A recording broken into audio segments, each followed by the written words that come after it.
You've taken Tylenol. Everyone has. It's just medicine, right? In 1982, 7 people took Tylenol and were dead within hours. This isn't a fictional story. This really happened, and the killer has never been caught. What began as a wave of mysterious deaths led to one of the most terrifying product recalls in history. Tonight, we're opening the capsule on a case so disturbing it changed the world, and yet justice has never been served. It was an ordinary morning in the Chicago suburbs, the kind people barely remember. Gray skies, a hint of fall in the air, the quiet hum of neighborhood routines. School buses rolled out, coffee brewed, alarm clocks buzzed in synchronized monotony. At 6:30 a.m. on September 29th, 1982, 12-year-old Mary Kellerman complained of a sore throat. Her parents handed her a single extra-strength Tylenol capsule, something millions did every day without a second thought. By 7 a.m., she was on the bathroom floor, unconscious, unresponsive, foaming at the mouth. Rushed to the hospital, doctors were baffled. Nothing in her vitals made sense. They tried everything, but by 9:56 a.m., Mary was declared dead. The doctors chalked it up to a stroke or undiagnosed heart defect, the kinds of explanations that quiet panic. But there was no explanation for what happened next, because she wasn't the only one. That same morning, just hours after Mary Kellerman's inexplicable death, 27-year-old postal worker Adam Janus left work early. He said he felt off, maybe the start of a cold. He stopped at a local Jewel Osco, bought a bottle of extra-strength Tylenol, and returned home. He took 2 capsules. Within minutes, he collapsed on the kitchen floor in front of his wife and brother. Paramedics couldn't save him. He was pronounced dead at the hospital just after noon. Doctors again couldn't find a cause. It was as though the body had shut down instantly. Heart, lungs, everything, like a circuit flipped off. In the grief-stricken chaos, Adam's family gathered. His brother Stanley and sister-in-law Teresa, overwhelmed with stress and headaches, both took Tylenol from the same bottle that Adam had used. By evening, Stanley was dead. Teresa wasn't far behind. 2 family members gone in one day, now a third gasping for air, seizing, eyes rolling back. The ER team began to realize this wasn't natural. It was chemical. It was fast. And it was spreading. By the end of September 29th, 5 people were dead. Each had taken extra-strength Tylenol just before collapsing. The deaths, once seen as strange coincidences, now painted a clear and terrifying pattern. In Arlington Heights, paramedics were the first to notice the link. The calls were too close together, the symptoms too similar. And in the Janus home, someone made a chilling discovery. The Tylenol bottle, still open on the counter, missing only a few capsules. The medical examiner's team moved quickly. One pathologist, thinking outside protocol, crushed the remaining capsules and caught a whiff of something bitter, almond-like. That smell meant cyanide. Tests confirmed it. Each capsule was loaded with potassium cyanide, enough to kill a person several times over. The Tylenol had been poisoned. And worse, it hadn't happened in a single home. These weren't isolated tamperings. The contaminated bottles came from multiple stores, different suburbs, same brand. It wasn't just a bad batch. Someone had gone store to store, opening bottles, lacing them with death, and putting them back on the shelves. By morning, Chicago was in full panic. At corporate headquarters in New Brunswick, New Jersey, the first call came before dawn. A Johnson & Johnson executive was told multiple deaths in Chicago were being linked to their flagship product, extra-strength Tylenol. By midday, the company was in crisis mode. Tylenol wasn't just a drug. It was the most trusted over-the-counter painkiller in America, with more than 35% of the market. Johnson & Johnson had shipped over 100 million capsules that year alone. Now they were being told their product was killing people. The company faced an unthinkable dilemma. Either this was a manufacturing error, a catastrophic lapse, or someone had tampered with the pills after they left the factory. Executives and chemists pored over assembly lines and distribution records. Nothing was wrong at the plant. Nothing in production. No common lot numbers among the poisoned bottles. That left one horrifying possibility. Someone was pulling Tylenol off shelves, poisoning it, and putting it back. Within 48 hours, Johnson & Johnson issued an unprecedented nationwide recall, more than 31 million bottles. Retailers were ordered to pull every unit.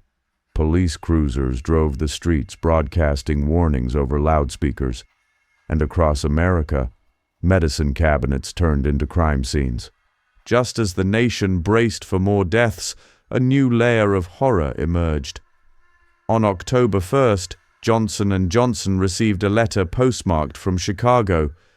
The writer claimed to be the one behind the poisonings. His demand, $1 million, or more people would die. It was signed simply, "A Friend." The letter was precise, cold, and filled with intimate knowledge of the deaths. It mentioned cyanide. It mocked the panic, and it threatened more. It wasn't just a confession. It was blackmail. The FBI launched a manhunt. Forensic linguists, postal inspectors, and behavioral profilers worked around the clock. The letter had a return address, a cruel decoy, but investigators found their first real lead when they linked it to a man named James William Lewis, recently living in New York. Lewis had a history of fraud, false identities, and mental instability. When agents tracked him down in a Manhattan library weeks later, he didn't run. He smiled. Lewis admitted he wrote the letter, but insisted he never touched a pill bottle. He said he was only trying to exploit the tragedy for money. Authorities were both relieved and horrified. They had a man who inserted himself into the center of a national nightmare. But could they prove he actually committed the murders? James Lewis was arrested in December 1982. Not for murder, but for extortion. He confessed to writing the ransom letter and even walked investigators through how someone could have laced Tylenol bottles and returned them to store shelves undetected. But he insisted, "It wasn't me." Authorities were desperate to pin the killings on him. His criminal record was extensive: fraud, identity theft, even dismembering a former client during a dispute years earlier, a crime for which he claimed self-defense. He was smart, manipulative, and deeply disturbed. But when it came to the Tylenol poisonings, there was no physical evidence tying Lewis to any contaminated bottle. No fingerprints, no witness, no surveillance footage. And Lewis had never even lived in Chicago at the time of the murders. He'd been bouncing between cities.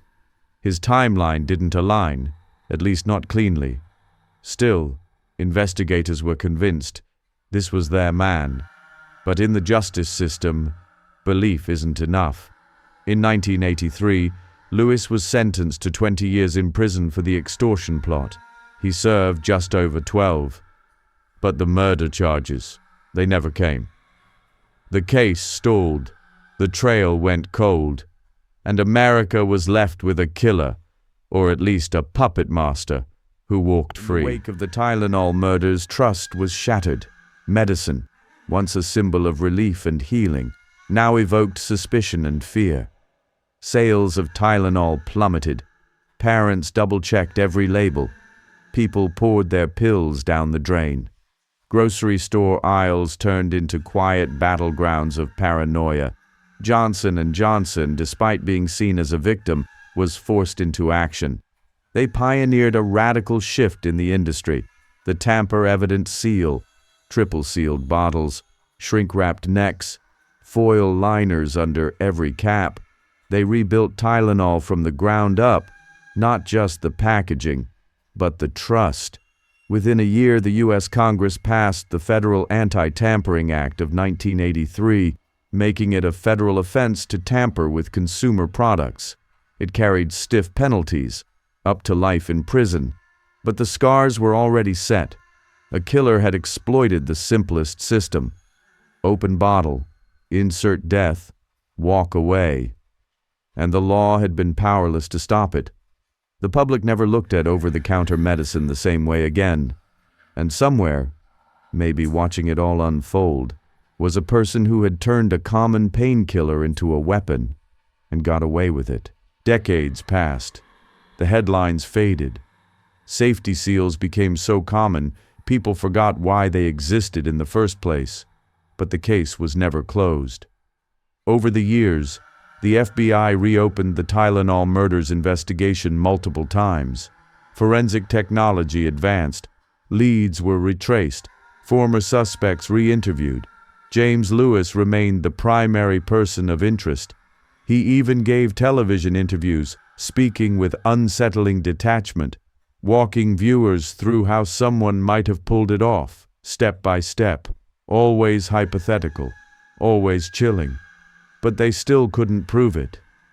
In 2023, more than 40 years after the killings, James William Lewis died at the age of 76, alone, unrepentant, still never charged with murder.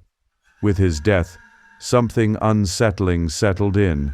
The last and best chance for closure might have died with him. The Tylenol murders remain officially unsolved, a rare act of random, faceless terror that changed the world, then disappeared without resolution. No fingerprint, no motive, no justice, just 7 people gone without warning, 7 bottles altered by an invisible hand, and a question that still hangs in the air like a bitter, almond-scented breath. What kind of mind poisons strangers? Just to watch the world panic. They say the first victim was just 12 years old. She took a Tylenol for a headache. By morning she was gone, 7 dead, 1 suspect, 0 convictions. The Tylenol murders still haunt shelves, courtrooms, and families to this day. So next time you twist open a bottle of pills, look a little closer. Don't forget to like, share, and subscribe, if you dare. Next time we'll dive into a sealed file involving a farmhouse and the tapes that were never supposed to be heard.